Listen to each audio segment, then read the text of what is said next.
વૈષ્ણવને જય શ્રી કૃષ્ણ। આજે આપણે બનાવીશું પુદીનો કોથમરીની ચટણી મરચાંવાળી, જે પાણીપુરીમાં પાણી તીખું બનાવવા માટે ઉપયોગ આવશે અને એમેય ખાવામાં ઉપયોગ આવશે। તો ચાલો જોઈ લઈએ સામગ્રી।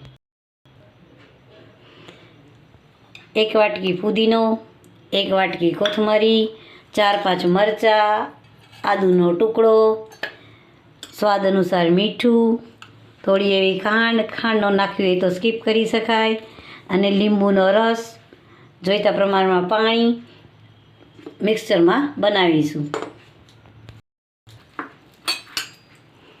કોથમરી, ફુદીનો ધોઈને, મીઠું, ખાંડ ન ગમે તો સ્કીપ કરો, લીંબુનો રસ,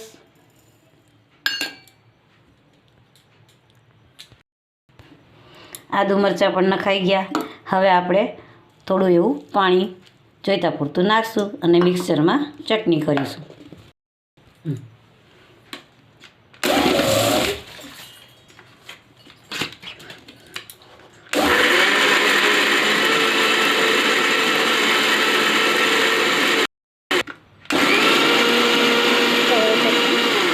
તૈયાર છે ચટણી।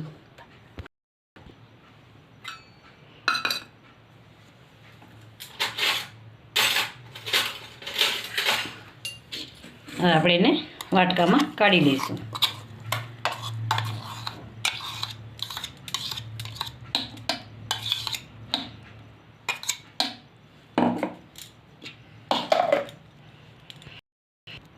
ચટણી રેડી છે।